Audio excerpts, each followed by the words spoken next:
I'm pretty grateful to see how our clients do it. It's like we get to peek behind the curtain and see how they're making money, how they've made decisions, how they mitigate risk. I say this all the time because I'm a lawyer, so you have lawyer friends. Two of my exes are lawyers, my best friend's a lawyer, my other best friend's a lawyer, but their clients aren't as cool as ours because they represent big corporations. They've been doing the same thing for the last 50 years pretty much. Our clients, man, to see how they're working the system, it's like peering behind the curtain. We're lucky that we get to do that.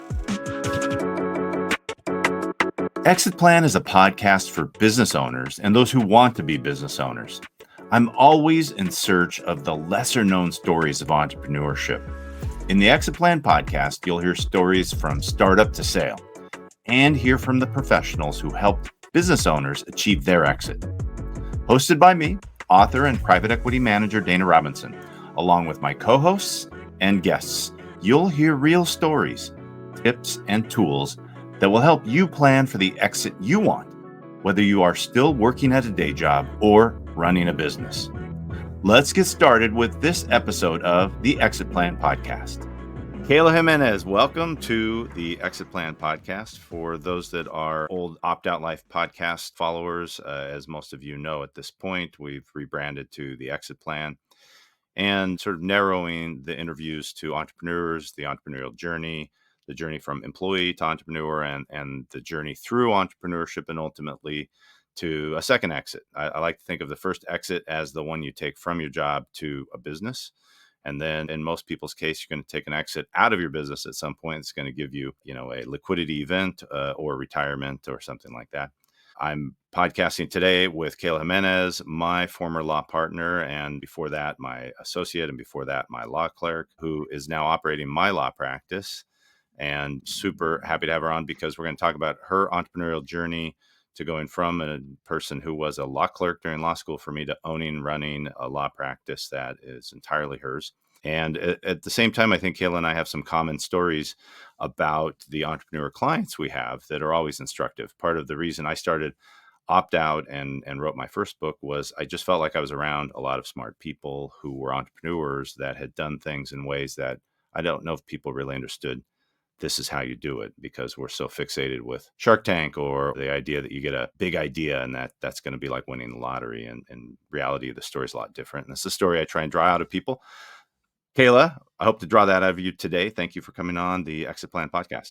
All right. I'm happy to be here, Dana. Thanks for having me. I'm sure I'm like one of the more boring of your guests here because I know some of our clients and they run the most entertaining, weird, cool businesses out there. And then I'm just their lawyer, but it's fun to be close, at least adjacent to what they're doing because it's really awesome. Yeah, and they teach us a lot. Being an attorney, I think the part that I liked the most about it was that diversity of being part of someone else's entrepreneurial journey, someone else's experience, being able to learn from it, participate, get excited about it, maybe not carry all the risk they had, but to see them through that and do my part for that.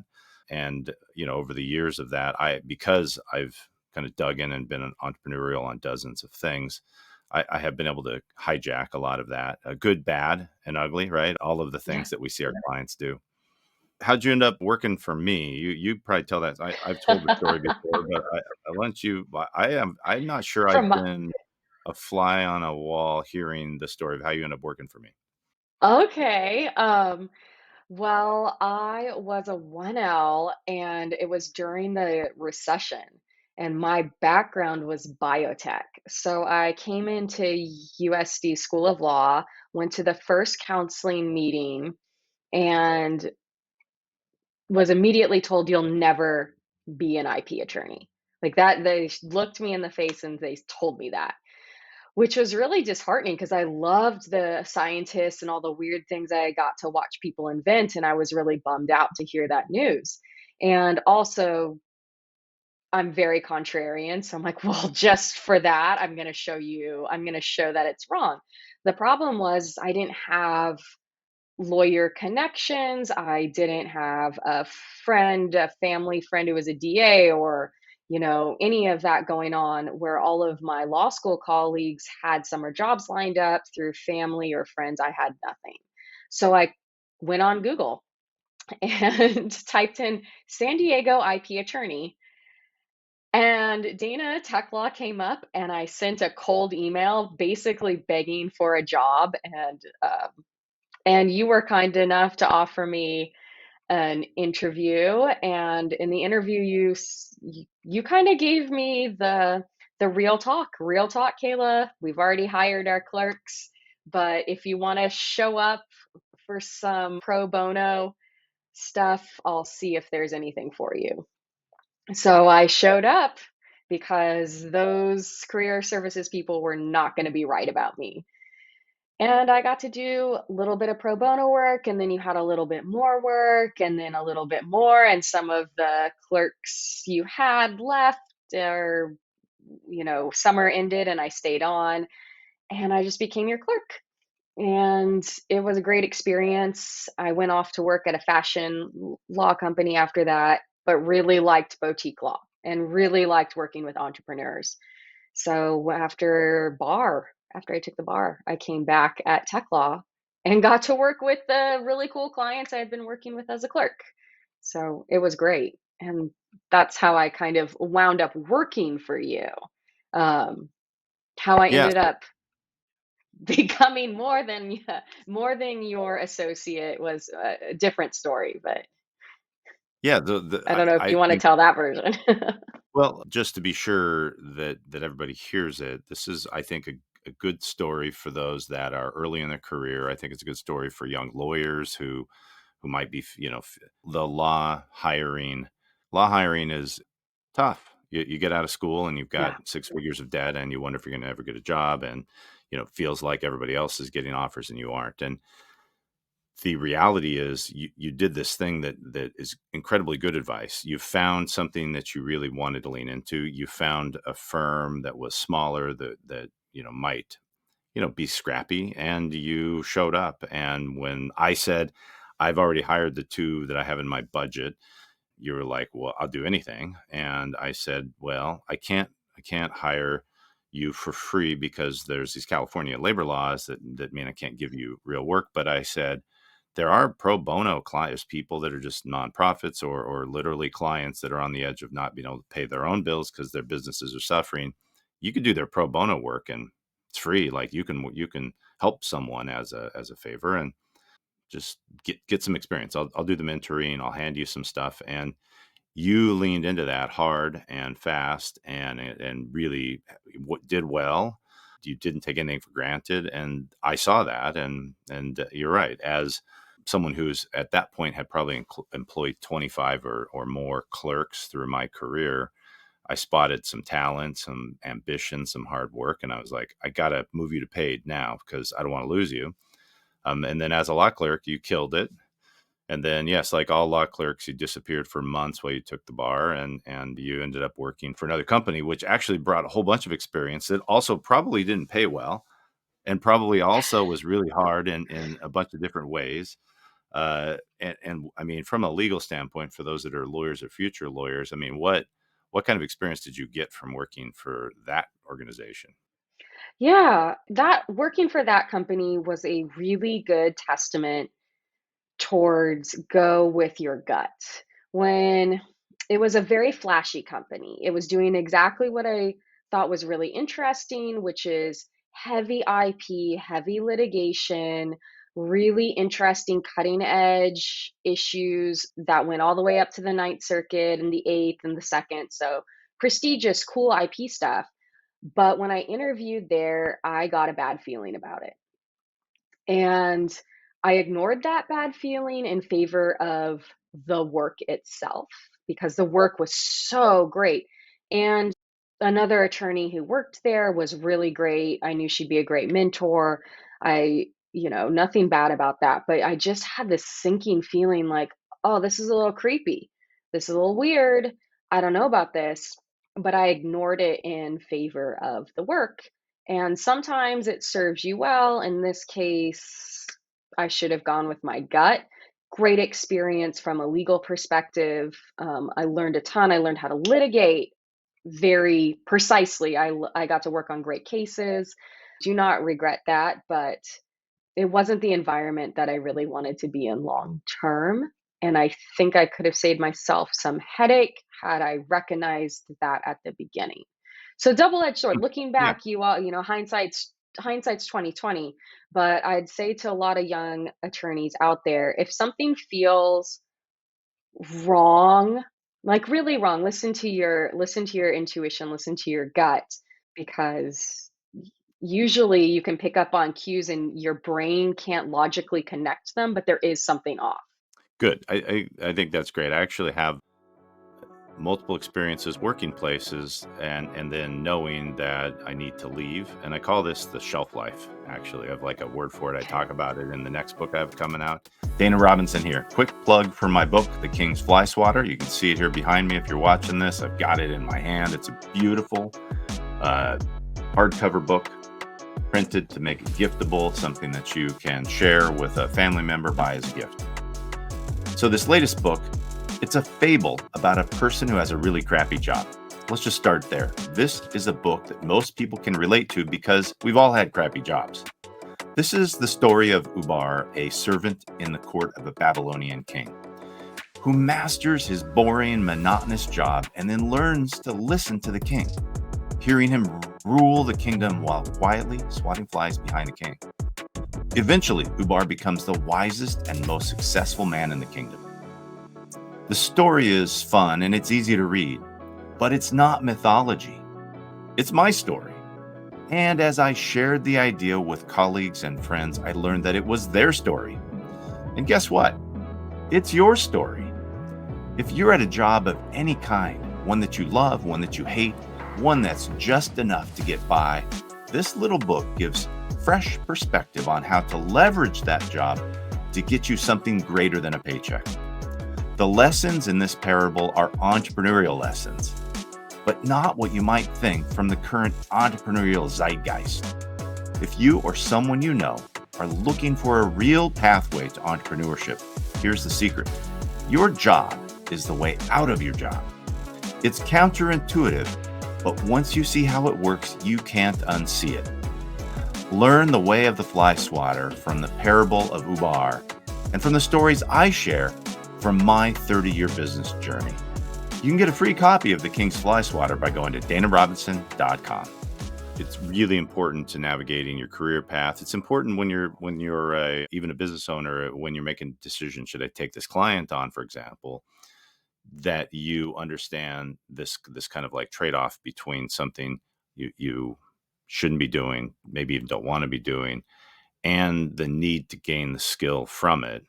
And for example, you'd filled a year of your schedule with and gained 5 years of talent and experience from that, and paid a high personal price. And I wouldn't recommend anyone do that necessarily, but I do think that I knew when I left the law firm where I got trained, I knew I couldn't stay. And I liked some of the people, I liked what I was learning, and I just knew that the cost benefit analysis, they say that the juice ain't worth the squeeze is what a lot of business people are that I'm around like to use the phrase to describe that situation.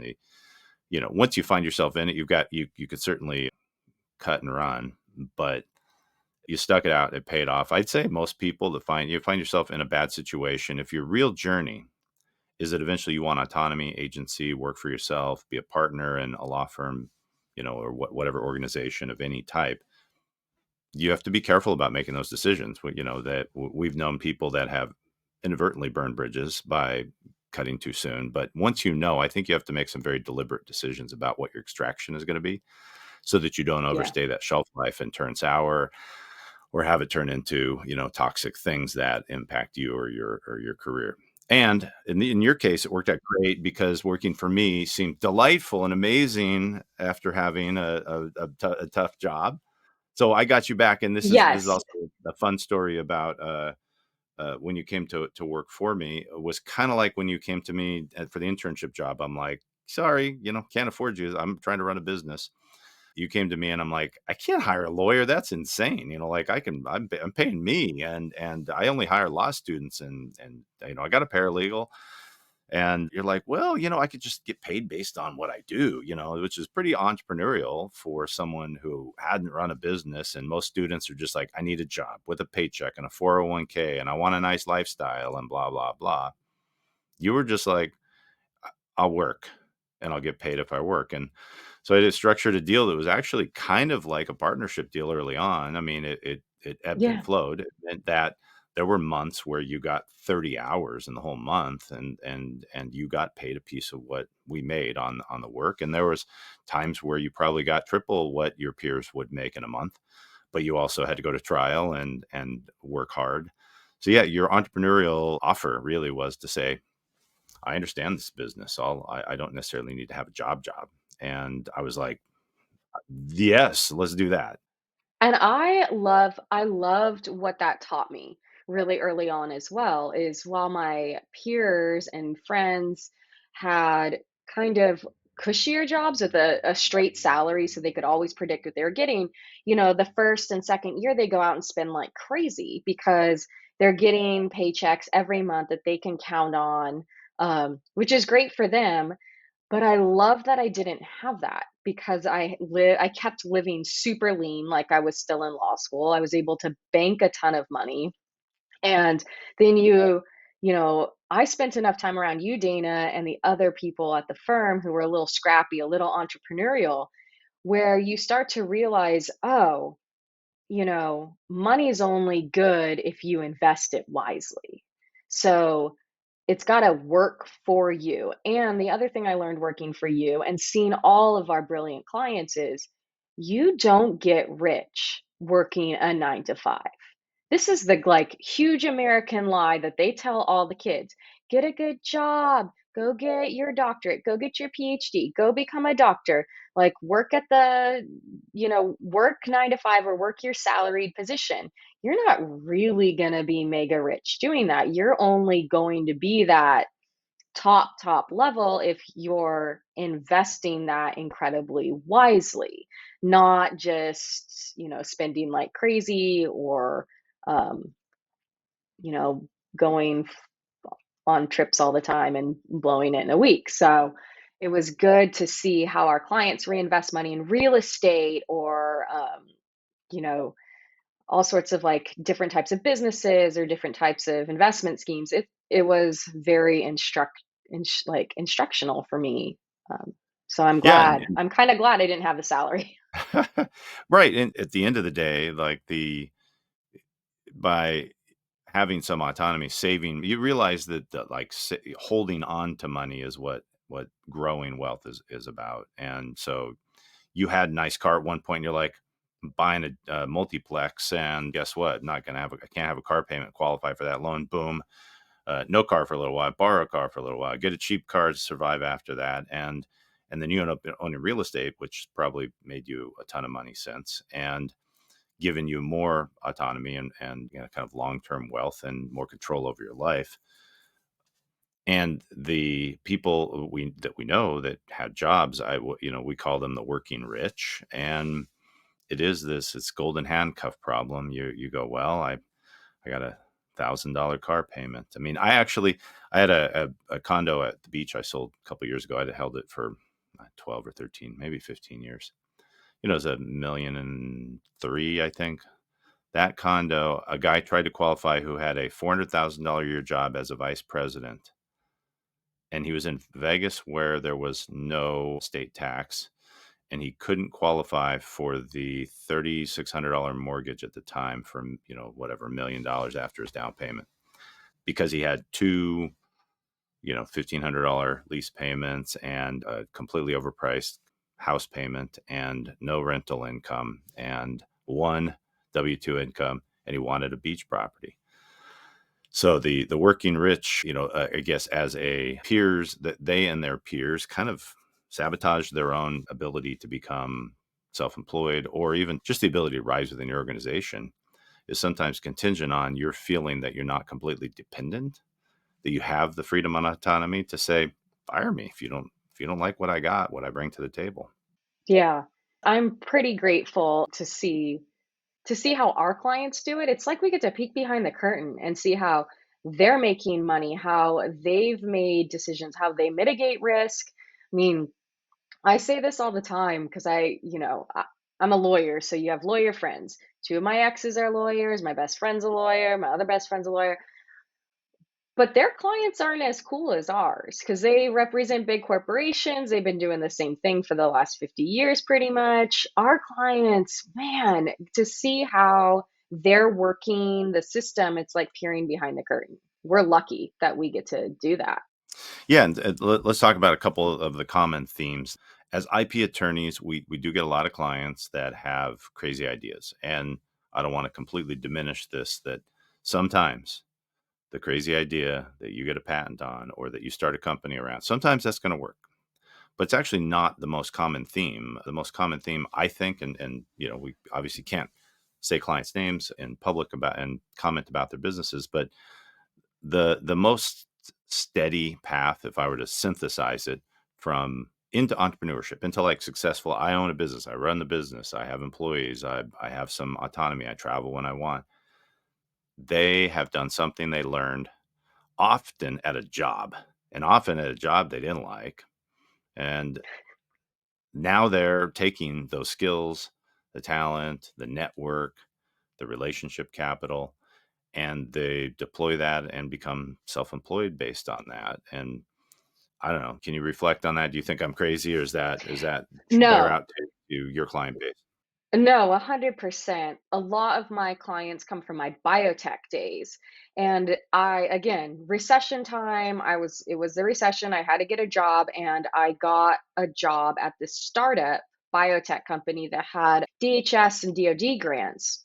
And the manager, the creator of the company actually, was very entrepreneurial. And he kind of almost made it his mission just to hire women engineers and scientists. I think maybe because they were the ones who during the recession were looking for jobs. I That's possibly why, but this lab was full of all these women who wanted to work at BP or Amgen, but because it was the recession, they weren't able to get that job, so they worked at this startup.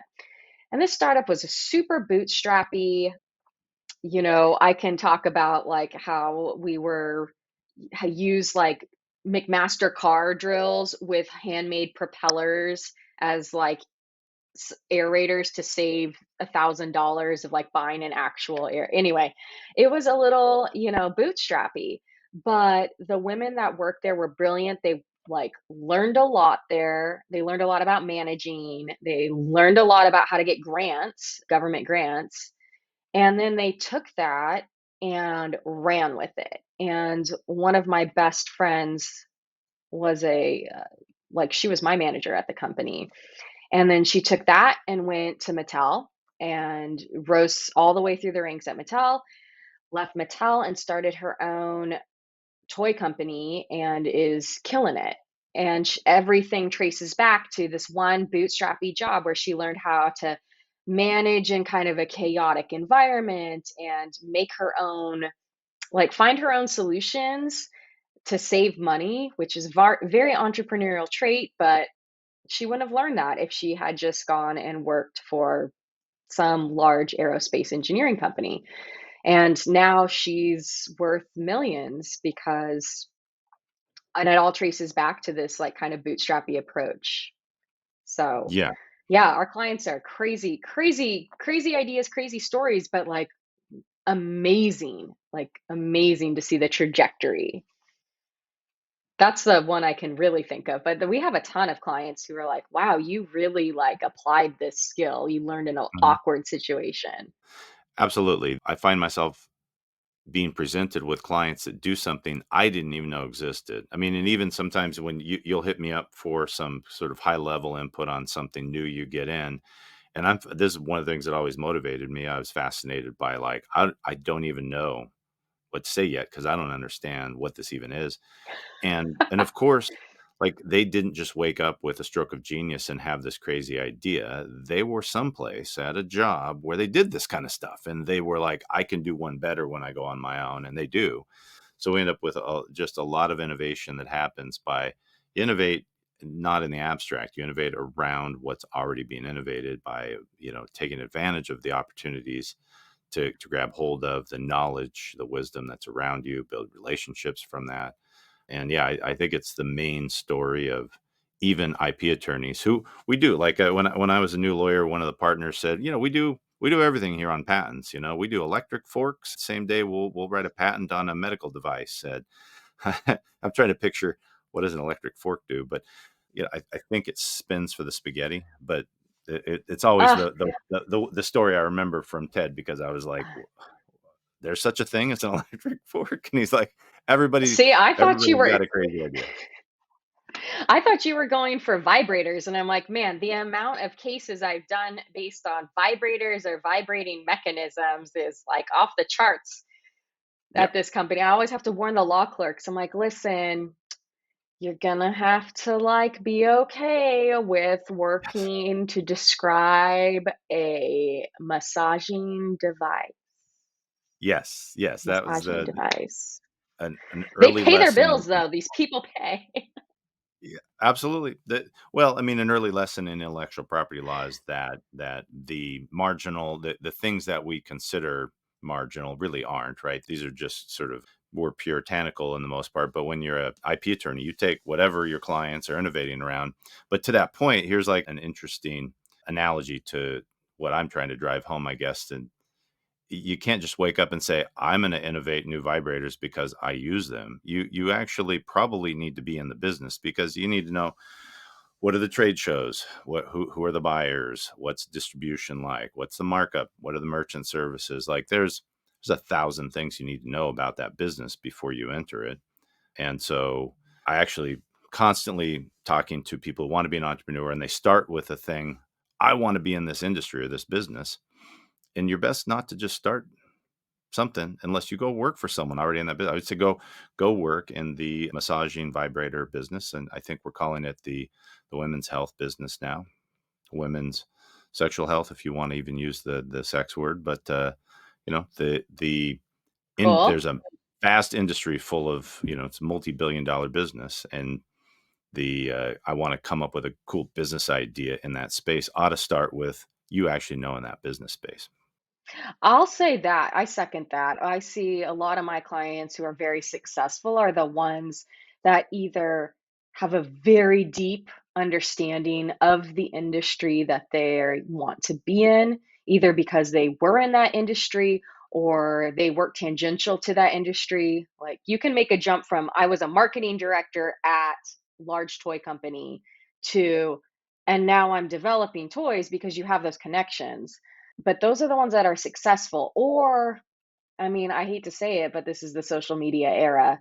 The TikTok influencers who just have a massive following, they can pretty much get into whatever they want. And as long as they sell it to their fans, they're going to be fairly successful. But influencing is its own brand of entrepreneurship. And I mean, that's like beyond the scope of what I want to, what I'm qualified to talk about since I don't even have social media. So just Okay. my fake accounts to yeah.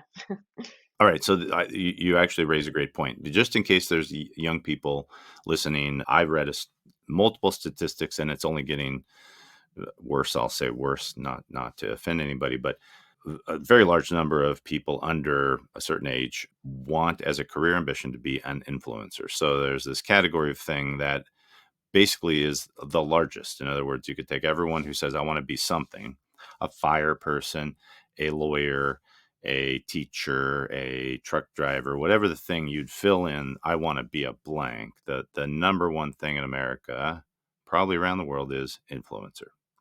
I think the reality is still pretty similar to the narrative we're talking about. The people who actually nail it are typically someone who's gained an expertise in becoming an influencer, and they've done that by working for influencers. I mean, there is a very famous, probably the most famous influencer in the world, was someone's intern before, and they were an intern for an influencer. Do you know who I'm talking about? Oh, Kim K, she was Paris Hilton's stylist or Right. closet lady. Yeah. Absolutely. She didn't just decide one day I can influence. She watched the business develop around Paris Hilton, was an intern around it, gained the skills, and said, I can play this game. I can get some chips at this table, and ended up being the table, really, completely defining what an influencer is. So for all you kids who want to be an influencer someday, go work for an agency, go work for an influencer, work for someone who's succeeding, volunteer. There's 1,000 things to learn about it because it's a business before you can turn it into something. And even those, Kayla, I think are really are businesses. You don't really just float around and take pictures of yourself. I mean, the No. one of my colleagues from the air conditioning business that I was part of, his wife is, I would call her an influencer, is 700 and something thousand followers. Technically, probably an influencer. Do you have to have a million? I don't know. I've got a couple clients who are over 500,000, and so we consider them influencers, but I think you Yeah, can be an influencer as long as you're selling product to your exactly. crowd, so So that's the game. So she had to learn, and her husband, who's my friend, had to learn, here's how you create these affiliate programs. Here's how you figure out what is it that I influence around, and how can I find a product that my audience wants to buy. And she's delightful to watch and charming. She decorates and decorates and decorates, and then I see packages show up that my wife has bought because she's been watching Elle Peterson decorate her house, and I'm like, she's an Oh, influencer because cool. she's influencing my wife, who's pretty frugal to buy cool things that she wouldn't have known about. So that is a business that requires her full-time attention, a lot of technology skills, a lot of marketing skills. And at the same time, she has to be the actor, producer, director of photography, prop master of her own productions every day. So I'd say even the influencers could take a card out of this, like what we've learned from our clients, that you have a lot to learn to become the successful entrepreneur that really does have a business. Yeah, But yeah, I think you're right. I was thinking of the ones that just dance, and I have a client who is got famous just for like the dances, and now she wants to sell padded socks. So I'm like, you know what? I bet people would buy your padded socks because they love watching you dance, and if you danced in the padded socks, I'm sure you'd sell them. yep, but then you have to find a source to import padded You socks. You have to know that do. they need to be marked up 10x. You need to pay customs and duties on padded socks. You need to figure out how to do You're right. Amazon FBA as a distributor of your socks. There's a lot of that stuff to learn. Well, There sometimes are, you and end there up. are businesses I was gonna say there are businesses just built on that. Like, I wanna blow this product up, and they go to, like, a consultant who gives you, like, the checklist and helps you, like, get your contacts. Have you heard of these businesses? I have Yeah, a client who runs, like, one of them. They're fairly successful. yeah, Anyway. yeah, absolutely. Another story of a business that probably got learned by somebody who worked at a business like that, or who did that thing and said, I can do this for a bunch of other people. Yeah. The So I love the entrepreneurial journey, and very often you work for someone and then you go, hey, I can do that thing, and you go do it. I did that with my little law practice. And sometimes you just end up wearing out the guy who was ready to retire. So let me tee up the how you ended up being the partner, and me being the associate. I used to joke, and I think I was joking, but maybe in the back of my head, and it was true. I would like, we had a very small office for at one point, and I'd wave my hands around and say, Kayla, someday all this will be yours, like it was a very dramatic statement, and you'd laugh and I'd laugh, and it was often when we were doing something that was very frustrating and chasing too many cases at the same time or whatever.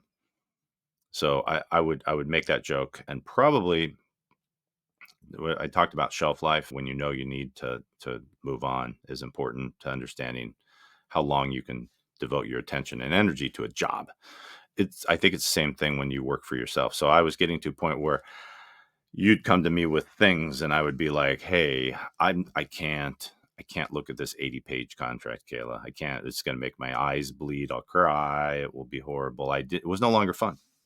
And I knew that was starting to happen, and you knew it was starting to happen. So I would just say, I'm going to trust you to you've been doing this for long enough. You just do it, but come back to me, and I'll walk you through the like architecture.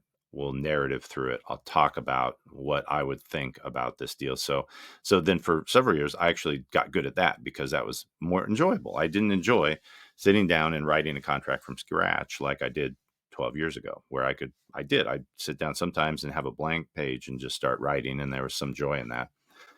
Once that joy is gone, you just can't keep lawyering or you're going to make a mistake. And so I had the privilege of you being able to do all that stuff good, and me to just sort of play senior partner, think high level, let you do everything else.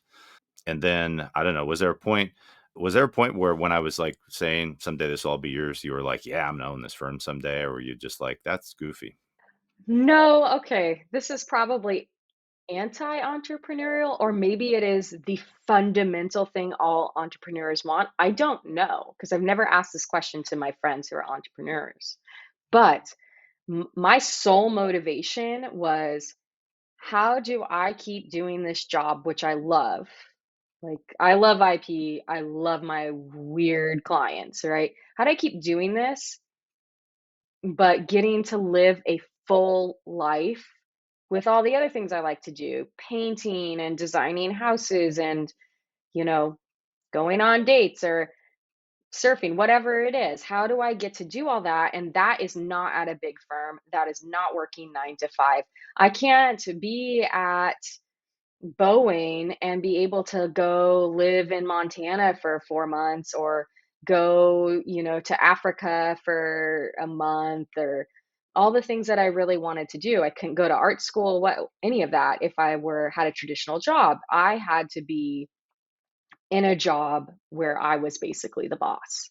So it wasn't motivated by, I want to make a ton of money for myself, or I want to own something, or I want to build something. It was just purely, how do I keep doing what I like to do and have the maximum amount of time to do also other things that I like to do, to be well rounded. And that's it. That's how I came to that conclusion. So when you were kind of, I would say, like, just kind of moving on past the law, I still wanted to do it, and I thought, "Well, shoot, I know I could go." You even told me, "Dana, you can go to another big law firm, and I'm not gonna be offended. You'll probably make more money." Yeah, maybe that's true, but it would not give me that freedom to still have another part of my personality that wasn't just lawyer Kayla. And that's the goal. And I don't know, maybe other entrepreneurs feel that way too. They pick being owning their own business and being entrepreneurial because they don't just want to be defined by their job. They want to be a full, like, well-rounded person. And it's really hard to have a full-time job and still have that kind of flexibility. Not impossible, but I think it's hard. Yeah, yeah. So you stuck it out through some years of I what stuck it what out. your you stuck it out until I Stuck finally it out. did. Till I finally came in and said, "Remember all those times I said someday all this will be yours, Kayla?" You're all, "Yeah." And I go, "It's now. I'm moving. I'm moving on to be part of a private equity group that's rolling up HVAC and plumbing businesses, and can't do both anymore. I've got to burn the boats from my standpoint, and now's the time. You don't need me anymore." And so yeah, you end up stepping into that role of entrepreneurial co-partner in the business, to literally the person making all the decisions. You own the practice, the staff works for you, the office was yours, although it had my junk in it for an awfully long time. um, and Da and there you are. When you said, "All of this is yours," you really meant that 1999 Dell monitor that I was working on as a law clerk, and it followed us to all the other law firms, and it's still we still have it. All of it's mine. All of it's yours. We structured a deal and you acquired my practice, and it's been 3 years, I think, if I'm calculating correctly, since. And Mhm. And now you own an asset that, at whatever point you could merge that with a firm if you decide, wow, I could, I really I want to go gangbusters. You can continue to have this lifestyle practice where you say, I get to pick clients I love to work with, and right now I think that's where you are. You're choosing cases wisely. You're enjoying the people that you work with. You're teaching. You and I, been co-teaching, trying to get you to take the whole trademark law class next year. Wink, wink. And and and you're able to teach at both law schools, which I know from when I did it is a lot of work and requires some passion, it requires some time and agency for not having a real job. What's next? Do you think you just plod along in the path of this perfectly balanced life that lets you travel, live where you want, and teach? You gonna grow a big firm and have 50 associates working under you? No, okay, so the scale thing has come up a couple times. I think we even might have talked about it a long time ago. I don't wanna manage a ton of people that just, I love the law, I don't wanna do that business of the law particularly. My goal, I think, is maybe to grow the firm with good client base, solid client base, demonstrate steady increasing revenue every year, and then eventually sell, and then tag along to a large firm, just kind of keep shepherding the clients and eventually retire from that and just teach. Because I do, I love the law. I want to keep my hand in it, but there has to be some sort of, what's next for me, and I think that's it. Although I'm a terrible entrepreneur because sometimes I'm like, "Do I really need to grow this? This is so great. I get to do whatever." So maybe I'm the worst person here that you interview because 'cause I'm not that entrepreneurial, like, "I'm gonna grow it to 1,000,000." I'm like, "No, no, just like, this is great. I love this. Like, let me just keep painting on the side at my, like, sad little art studio." Actually, you bring up a really good point that's common in the space where I'm playing now. So when I was part of a group that was buying air conditioning and plumbing businesses, you really are picking up someone's business that had that. They hit a point where they go, "This is what I can handle. I got $4 million a year worth of revenue. Out of that, I can produce this. The small staff that I have knows how to run this business better than me." So they build an asset, and then when they sell the asset, they make enough so that they go, "That's great." What their exit is fine. And others, when we buy that, we optimize, we combine it with other branches, we create shared services, we scale the business, and it's not like they should have, right? We're not doing them a disservice, and there should be no insult that they never did what we do, because they did what they should to create the life that they had for themselves. And when they exit, they get a retirement that's not meaningless. I mean, we're lower middle market, landscape maintenance transactions, pest control companies, blue collar businesses. So transacting at 3 to 5 times profit. So you have business that makes you $600,000 a year in profit. That sells for $3 million. You've run a business that's made you a lot of money, and you sell for $3 million when you retire. Or you could join another group and bolt in, like you're talking about, where you actually do get a bigger retirement because now you're bolting your business into a bigger company that has scale.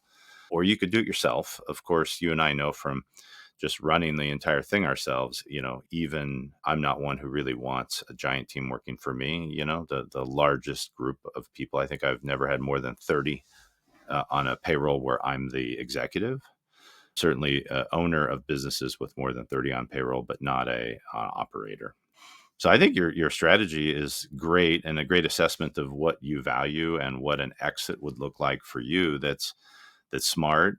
You have an asset that you could just sell to another associate or two or three, but you probably, like, another exit strategy is to bring it into a larger firm. They, give you economics for that, and then they set you up for another exit out of the firm when you decide you're done. And that's a fantastic way to know that you can run this the way that you want to run it and grow it the way you want to grow it. And not everything needs to be massive scale for it to be meaningful economically to give you the life you want now and the life you want when you retire. So I think it's a great plan. Thanks for sharing it with me. I didn't know that. Yeah. Y yeah, that's the goal. Nerdy goal, but I know enough business brokers now who are like, "You can get this amount and this value if you grow at this percent." I'm like, "Yeah, I could, man." Yeah. Or I could or I could not. Mhm. Um, But my real passion, Dana, you instilled in me, which isn't, I mean, it's tangentially related to the law, but you got me into real estate. Like, I think that was like your greatest. I love the law firm. I truly do, but the greatest advice was on a use real estate as an investment strategy rather than you're just buying your single family home. And it's definitely the way I have built wealth, and I feel pride. I feel pride in the firm, but it's different when you can like physically see it, like see what you've like, oh, I put that kitchen in and in the middle of the night I laid that stupid brick, or so it feels, real estate feels good. And to me it's like very tangible. So I appreciate you getting me into that entrepreneurial journey. And that's kind of what I would like to focus on when I Yeah. sell the or do whatever I do with the firm. Take your income, your profit from the firm and buy another rental house and then get it fixed up and rent it again, and then buy another one. And then when interest rates fluctuate, you refi when they're low. Like this is a I'm not the genius of this. I talk about it in my first book, Opt Out, but it's the BRRR method, the buy, rehab, refi, repeat, or whatever it is, the Yeah, original yeah. rich dad, poor dad. I mean, I'm not the guru of that space, but from doing it, it works. And if you have a business that generates the life you want and some excess, you put it into that. And at whatever point you sell your practice, you've got paid off properties to live on besides the wealth you've created from the asset of this business that you own too. Yeah, I really, really like that. So I feel good. Dana, when I met you, I think a lot of clerks have said this to you, but when I met you, I wanted to be like you. Like the goal was, hey, how do I get Dana's lifestyle? He gets to go to Bali, he and Heather travel. Dana still has a life. He's not like sitting at his desk all the time with his head in his hands, just sometimes when we have a bad case. And I wanted to know how do I get that? And now, however many years later, I feel lucky to have gotten to the point where I'm like, this is great. Everyone's got bad days and good days, but overall, this is exactly what I wanted. When I walked in your door and begged you to hire me for pro bono work, I wanted this life and I have it and it feels really good. Thank you. That makes So, me feel really good. And wow, you should make that's like a good wrap you up. it is, and that full circle you should be incredibly proud of because you set out whatever that was 15 years ago to you were like that I can envision is what I want to do, and you set your sight on it and you did it, and here you are in the time since then. You have lived in Florence and studied abroad for fun and managed to pull off practicing and live in multiple states and multiple cities and grow your wealth through rental acquisition and rehab of rental properties. Like you're doing all those things, and based on the fact that you and I can hang out and like have a chicken bowl and catch up for an hour on a random day, you're living the life that you envision that you would get to live. And that makes me proud of you, not necessarily proud of me, right? I didn't make that happen. You did. I just provided a model, and you leaned into the stuff that I did to make that happen. So I'm very proud of you. Congratulations. Oh, thank you, Dana. Yeah, it's been a great journey. And I want to share, I'm glad you're doing all the podcasts in the book because if it influences one person to have a life, to get to the life that makes them really happy, then it's worth it. I agree. Just one. I'll just take one. I don't know if you were there. I'll use this as my final little TED talk, and I'll drop the mic. The every year because I've been teaching law school for I don't know 12 or 13 years. I pick one session where I spend as much as an hour kind of given a pep talk that I'll say is not a very good pep talk. It's a reality check because I used to get a lot of office hour requests where they're like, how do I get to do IP law or how to get to do what you're doing?